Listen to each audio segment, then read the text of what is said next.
ایک صحابی ہیں ابو محجن ثقفی رضی اللہ تعالیٰ عنہ، یہ بہت بڑے صحابی ہیں، پر شراب کی عادت نہیں چھوٹی ان سے۔ کئی دفعہ ان کو حد لگی، کوڑے لگے، پھر پینا شروع کر دیتے تھے۔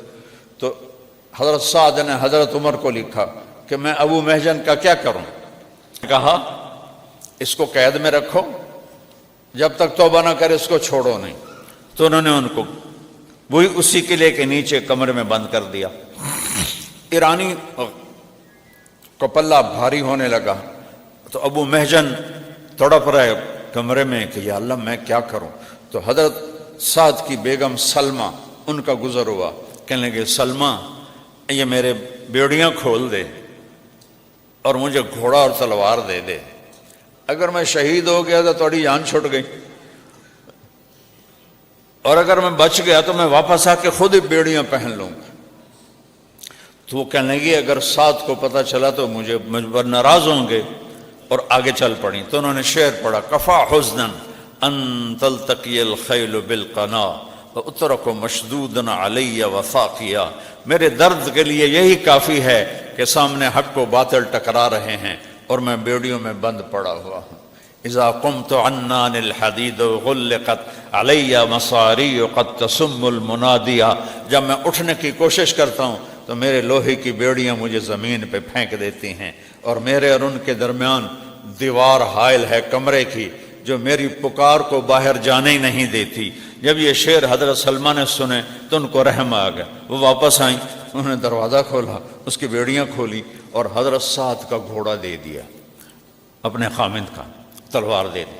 انہوں نے کپڑے سے نہ اپنا منہ چھپا لیا، اور مسلمان یوں ہو رہے تھے اور ایرانی یہاں آ گئے تھے، اور یہ شخص اللہ سے کیا لو تھی، دیکھو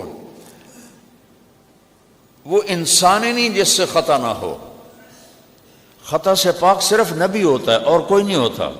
شراب کے عادی ہیں اور نکلے ہیں تکبیر پڑھتے ہوئے، اور ایک طرف سے جو اس اللہ کے بندے نے حملہ کیا ہے کلی ذات، اس نے ایرانیوں کی صف میں کھلبلی مچ گئی اور سارے ایرانی پریشان ہے کہ بلا آ گئی، جیسے بجلی چمکتی ہے ایسے وہ چمک رہے تھے، ادھر ادھر ادھر ادھر۔ اور صحابہ چونکہ چہرہ چھپا ہوا تھا تو کہہ رہے اے بندہ تھا لگتا نہیں کوئی فرشتہ اللہ نے انسانی شکل میں اتار دیا ہے۔ کبھی رائٹ پہ حملہ کرتے، پھر لیفٹ پہ حملہ کرتے، پھر وہاں سے رائٹ پر آتے، پھر وہاں سے لیفٹ پر جاتے۔ ایک جب اللہ ساتھ ہو نا تو وہ ایک نہیں ہوندا، وہ نال دعا اللہ ہوندا ہے۔ کلا ابو محجن ہوندا تا کسے ایرانی دا سر لا دے بنائے، پچھو اللہ کھلوتو یا کانڈ دے۔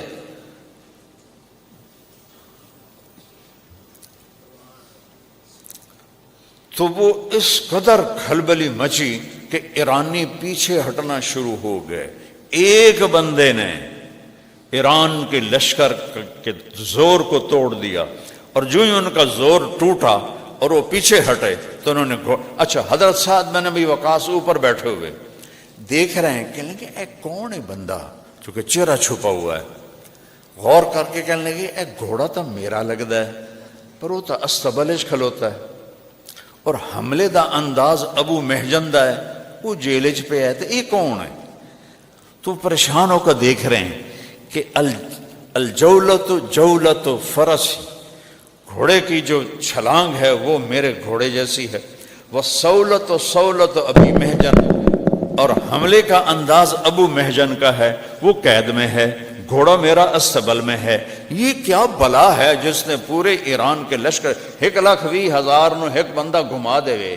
اے اللہ کے بغیر ہو سکتا ہے؟ کوئی توپ تو نہیں تھی، کوئی ایٹم بم تو نہیں تھا، پیچھے اللہ تھا۔ اللہ ان ینصرکم اللہ فلا غالب لکم، اور میں تمہاری مدد کروں تو کوئی غالب نہیں آ سکتا۔ آج اللہ کو ہم نے ناراض کر دیا، اللہ تو کہتا میں حاضر ہوں، پیچھے اللہ ہے۔ تو جب وہ ایرانی لشکر پیچھے ہٹا تو یہ واپس آئے اور بیڑیاں باندھ کے بیٹھ گئے۔ شام کو حضرت سعد کے خیمے میں سارے جو امیر لشکر خالد بن عرفہ، قیس بن مکشو اور جریر بن عبداللہ اور بڑے نعمان بن مقرن، یہ بڑے بڑے جو تھے، مغیرہ بن شعبہ، یہ سارے اکٹھے ہوئے کہنے لگے یار پتہ نہیں وہ کون تھا جو آیا، چہرہ تو نظر آیا نہیں، لیکن اس نے پوری جنگ کا پانسا پلٹ دیا۔ اب کسی کو سمجھ میں نہیں آیا، سارے پھر یہی کہنے لگے لگتا اللہ نے کسی کے ذریعے ہماری مدد کی، اور یہ کہہ کر اٹھ گئے۔ تو پھر حضرت سلمہ خیمے میں داخل ہوئیں اور حضرت سعد سے پوچھنے لگیں آج جنگ کا کیا حال رہا؟ تو کہنے لگے آج تو اللہ نے کسی فرشتے کے ذریعے ہماری مدد کی۔ پھر تھوڑی دیر بعد کہنے لگے ویسے ایک بات کہوں سلمہ، اگر میرا گھوڑا استبل میں نہ ہوتا تو مجھے لگتا تھا گھوڑا میرا ہے، اور ابو محجن قید میں نہ ہوتا تو مجھے لگتا تھا حملے کا انداز ابو محجن کا ہے، لیکن پتہ نہیں کون تھا۔ تو حضرت سلمہ کہنے لگی حاج اگر آپ مجھے معاف کریں تو میں ایک بات کہوں؟ کہنے ہاں ہاں کہو۔ کہا وہ گھوڑا آپ کا تھا اور وہ ابو محجن تھا، کبھی ہم بھی تم میں بچا تھی۔ کہنے لگا وہ کیسے؟ کہ میں گزری تو اس نے مجھے کہا مجھے چھوڑ دو، میں نے چھوڑا نہیں، اس نے شعر پڑھے، میرا دل نرم ہو گیا، میں نے چھوڑ دیا، یہ سارا کمال ابو محجن کا ہے۔ فرمایا ابھی بلاؤ ابھی بلاؤ۔ ابو محجن کو بیڑیاں کھول کے بلایا گیا، آپ نے گلے لگایا، ماتھا چومک، ابو محجن آج کے بعد جو مرضی کر، تو آزاد ہے، تجھے کوئی سزا نہیں ہے۔ کہا پھر میری بھی آج کے بعد شراب سے پکی توبہ ہے، پہلے میں اس لیے شروع کر دیتا تھا کہ لوگ کہیں گے کوڑوں کے ڈر سے اس نے شراب چھوڑی، تو میں پھر شروع کر دیتا تھا، اب آپ نے مجھے معاف کیا تو میری بھی توبہ ہے۔ 4 دن یہ جنگ چلی تو میرے رب کا غیبی نظام چلا۔ چوتھی رات جب لشکر الگ ہونے لگا تو قعقاع بن عمر رضی اللہ تعالیٰ عنہ نے تکبیر پڑھ کے دوبارہ حملہ کر دیا ایرانیوں پر، اندھیری رات میں۔ پیچھے صحابہ نے بھی کر دیا، ایرانی بھی آگے، ساری رات لڑائی ہوتی رہی، دن کو چلی، شام کو رک جاتی تھی۔ قعقاع بن عمر کی تکبیر پر صحابہ کو جوش آیا، انہوں نے دوبارہ حملہ کر دی، بھوکے پیاسے سارے دن، اے نہیں کہ کوئی ٹھوٹ ٹھا ٹھا کر دے پین، 20-20 کلو کی تلواریں ہیں، ایک ایک من کی تلواریں ہیں، اور اوپر لوہے کے لباس ہیں، جسے سارا دن لڑے، شام کو واپس ہونے لگے، پھر ایمان نے اٹھایا اور ٹکرا گئے۔ صبح تک جنگ جاری رہی، پھر صبح کے وقت ایک خوفناک آندھی چلی صحابہ کی طرف سے ایرانی لشکر پر، صحابہ پہ کوئی اثر نہیں ہو رہا، تو کبھی اللہ کے جاری تو لگاؤ، پھر دیکھو کیسے آتا ہے۔ ہوا چلی، آندھی، اور وہ آندھی صحابہ کو کچھ بھی نہیں کہہ رہی، اور ایرانیوں کے خیمے اکھڑ رہے ہیں، اور مٹی اور گرد و غبار، اور رستم کا جو تخت تھا نا، وہ اس کا خیمہ بھی اڑ گیا اور تخت بھی الٹ گیا۔ تو رستم نے اس کی فال لی کہ کم خراب ہو گیا ہے، اس نے دوڑ لگائی اور دریا کی طرف بھاگا، فرات، دریا فرات کے کنارے جنگ تھی۔ تو ایک صحابی ہیں ہلال ابن علقمہ تمیمی رضی اللہ تعالیٰ عنہ، نوجوان، انہوں نے دیکھا کہ کوئی بڑے لشپش والا کوئی آدمی بھاگا جا رہا ہے، انہوں نے کہا کوئی اہم آدمی لگتا ہے، ان کو نہیں پتا یہ رستم ہے، انہوں نے پیچھے دوڑ لاتی، رستم نے پیچھے دیکھا تو انہیں تیر مارا، وہ چونکہ وہ بھاگ رہا تھا، تیر یہاں کہیں لگنے کے پیر پہ لگا، پیر پہ لگا تو انہوں نے آگے چھلانگ لگائی اور جا کر اس کا گربان پکڑا، ٹک، تلوار، او سر ادھر گیا، وہ ادھر گیا۔ جب اس نے سر اٹھایا تو یہ تو رستم ہے، انہوں نے کہا میں نے رستم کو مار دیا۔ یہ کہنا تھا تو ایرانیاں دی بھگدڑ شروع ہو گئی، کوئی دریا میں ڈوب کے مرے، کوئی بھاگ کے مرے، کوئی ادھر گئے، کوئی ادھر گئے۔ اسی طرح ان ینصرکم اللہ فلا غالب لکم، اگر میں تمہاری مدد کروں تم پہ کوئی غالب نہیں آ سکتا۔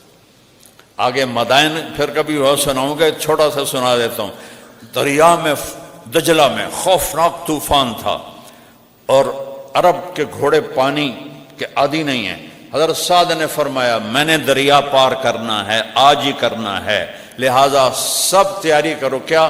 سب کہو نستعین باللہ لا حول ولا قوت الا باللہ۔ یہ تیاری ہو رہی ہے۔ اور پہل کون کرے گا؟ تو عاصم بن عمر تمیمی، وہ جو لے کر آئے تھے ٹوکرا، انہوں نے کہا میں تیار ہوں، کہ ان کے ساتھ 600 آدمی تیار ہو جاؤ۔ 600 ساتھ کھڑے ہو گئے۔ جب وہ دریا کے کنارے پہنچے تو حضرت عاصم بن عمر نے کہا 60 آدمی پہل کرو، 60 آدمی پہلے اندر جاؤ۔ کون تیار ہے؟ تو حجر بن عدی رضی اللہ عنہ پہلے کھڑے کہ میں تیار ہوں۔ ان کے ساتھ 60 اور ہو گئے، تو حجر بن عدی آگے اور 60 پیچھے۔ جب دریا کے کنارے پہنچے تو گھوڑے ڈرنے لگے، کیونکہ دریا میں شور تھا اور طوفان تھا، جیسے سیلاب آتا ہے، تو گھوڑے ڈرنے لگے۔ تو جو گھوڑ سوار تھے وہ بھی ذرا گھبرانے لگے۔ تو ذرا سنیا جب ایسا گل سناؤن واسطے تو تھوڑا جا سنا دیتا ہے، باقی تفصیل کدی بعد سناواں گا۔ تو حجر بن عدی کہنے لگے اوئے اتخافون من هذه النطفہ، اوے نطفے تو ڈر گئے ہو؟ نطفے تو کس کو کہہ رہے ہیں؟ دریائے دجلہ۔ اے ساڈا راوی جڑا ہے یہ امان دا نہیں، جس لئے سیلاب آ جاوے، دجلہ تو بلا دریا ہے، اوے نطفے سے ڈر گئے ہو؟ نطفے سے اتخافون من هذه النطفہ، اس نطفے تو ڈر گئے ہو؟ ما کان لنفس ان تموت الا باذن اللہ کتابا مؤجلا۔ قرآن کی آیت پڑھی، کوئی مر نہیں سکتا جب تک اللہ نہ چاہے۔ اور کہا اللہ اکبر، اور گھوڑے کو ڈال دیا۔ نطفہ کیا کہہ رہے ہیں؟ نطفہ۔ تو حجر بن عدی نے طوفانی دریا میں چھلانگ لگا دی، پیچھے 60، پیچھے 600، پیچھے 30,000، اور اللہ پہ قربان جاؤں سامنے دریا کے کنارے ایرانی تیر کمانے لے کر کھڑے ہوئے تھے، اور صحابہ ایسے باتیں کرتے جا رہے تھے جیسے زمین پہ چل رہے ہوں۔ جب کسی کا گھوڑا تھک جاتا، دریا چوڑا تھا، تو پانی کے اندر سے خشک زمین کا ٹکڑا نکلتا، وہ اس کے اوپر گھوڑا آرام کرتا اور پھر تیرنا شروع کر دیتا۔ اور یہ ساری لکھی باتیں سنا رہا ہوں، ہوائی نہیں سنا رہا ہوں۔ دریا میں سے زمین کا ٹکڑا خشک باہر آ جاتا، گھوڑا اس پہ سانس لیتا اور چل لگ گئے۔ پورے لشکر میں 2 واقعے ہوئے، ایک پانی کی موج آئی، ایک صحابی یوں ہوئے، تھوڑا زین تو ہل گئے۔ ان کے ساتھ تھے قعقاع بن عمرو، انہوں نے اسے کوہنی ماری اور اس کو پھر سیدھا کر دیا۔ تو سعد بن ابی وقاص دیکھ رہے تھے، کہنے لگے مائیں عاجز ہیں قعقاع جیسا بچہ پیدا کریں۔ اور ایک صحابی تھے، ان کا جو پیالہ تھا نا رسی سے بندھا ہوا، پانی کی موج سے رسی ٹوٹ گئی، پیالہ ادھر چلا گیا۔ دوسرے نے کہا لگتا تیری نیت بدل گئی ہے تاں تیرا نقصان ہوا۔ اس کہ اللہ دی قسم ہے میری نیت کوئی نہیں بدلی، یہ ہو ہی نہیں سکتا کہ میرا پیالہ ضائع ہوا۔ یا اللہ، ذرا گل سنا جی، یا اللہ اب میں ہی تینوں ملیا میرا پیالہ کھڑی جاوے۔ کیا کمال کی بات، یا اللہ میں ہی تینوں ملیا میرا پیالہ کھڑی جاوے اور میں قربان جاؤں۔ جب وہ دریا، اب دیکھو نا یہ پانی یہ جا رہا ہے، پیالہ لکڑی کا ہے تو یہ جا رہا ہے، لیکن جب انہوں نے دریا پار کر کے کنارے پہ قدم رکھا تو لکڑی کا پیالہ آگے پڑا ہوا تھا، ان سے پہلے وہاں پڑا ہوا تھا۔ تو حضرت سعد نے حکم دیا کہ ان کو کنارے سے ہٹاؤ، تو انہوں نے دریا سے ہی تیر اندازی شروع کی۔ وہ تو اتنے ڈر گئے، دیو آمنا، وہ انسان نے دیو آ گئے، دیو آ گئے، بھجو بھجو دیو آ گئے۔ ایڈے وڈے دریا نو پار کیتی جاندے، نہ کوئی مردہ پیا، نہ کوئی ڈھاندا پیا، نہ کوئی ڈوبدا پیا، اے بلائی ہیں بندے نہیں ہیں، بلائی ہیں بندے نہیں ہیں، بھجو بھجو۔ سارا شہر خالی کر کے بھاگ گئے۔ جب حضرت سعد کا لشکر داخل ہوا، پورا مدائن خالی پڑا تھا، اور نوشیروان کا سفید محل خالی خزانوں سے بھرا ہوا، اور وہ سب خزانے میرے رب نے صحابہ کے قدموں میں ڈال دیے۔ لو ان تصبروا وتتقوا لا يضركم كيدهم شيئا ان الله بما يعملون محيط۔ 2 کام تسی کر دیو، ایک صبر تے ایک تقوی، پھر ویکھیا جے میں آمدہ کیویں ہاں۔ اللہ نے آ کے دکھایا، سارے خزانے کٹھے ہوئے۔ ایک جگہ ایک ہرن ایسے پاؤں کر، ہرن کا بت بنا ہوا تھا، ہاتھ اس نے ایسے کیا ہوا تھا، اگلا ایسے۔ تو حضرت سعد رضی اللہ عنہ فرمانے لگے یہ جو ایسے ہاتھ کر رہا ہے مجھے لگتا ہے کوئی اشارہ ہے۔ اللہ نے جب دینا ہو تو جس طرح وہ اشارہ کر رہا تھا کہا یہاں کھدائی کرو، کھدائی کی تو نیچے سے 100 خزانے نکلے، 100 کمرے خزانوں کے بھرے ہوئے۔ 400 سال حکومت کی تھی آل ساسان نے، 224 عیسوی سے لے کر 651 عیسوی تک، تو یہ 400 سال کے خزانے اس میں تھے جو اللہ نے وہ اس اشارے کو حضرت سعد سمجھے اور حضرت عمر کے سامنے لا کر ڈھیر کر دیے۔ اور جب آپ ہمارے نبی جب تشریف لے جا رہے تھے اور سراقہ ہجرت میں، اور سراقہ بن مالک نے پیچھا کیا 2-3 دفعہ اور پھر آخر توبہ کی، تو آپ نے کہا سراقہ آج تو میں نے نپڑ دے پیچھے، وہ کیا دن ہوگا جب تجھے ایران کے بادشاہ کے کنگن پہنائے جائیں گے، اور خود مکے والوں سے نکل کے جان بچا کے جا رہے ہیں، اور دنیا کی سپر پاور کے بادشاہ کے کنگن کی بشارت ایک بدو کو دے رہے ہیں۔ اور جب وہ خزانے آئے تو حضرت عمر نے فرمایا کسریٰ کے کنگن دیکھو، کسریٰ کے کنگن نکالے گئے کہ سراقہ کو بلاؤ، وہ بیمار تھے، 2 آدمیوں کے سہارے سے آئے، ان کو بلایا اور کہا سراقہ مجھے ابوبکر صدیق بتا کر گئے تھے کہ اللہ کے نبی نے تجھے، چونکہ اس وقت صدیق ساتھ تھے، عمر ساتھ نہیں تھے، کہ تجھے کسریٰ کے کنگن پہنائے جائیں گے۔ حضرت عمر نے خود پہنائے کہ یہ لے، آج میرے نبی کی بات سچی ہوگی۔ پھر چونکہ سراقہ کا قد لمبا تھا، کہ وہ کسریٰ کا لباس بھی لاؤ، وہ لباس لائے، وہ سراقہ کو پہنایا اور کہا ساڈا بادشاہ ہے۔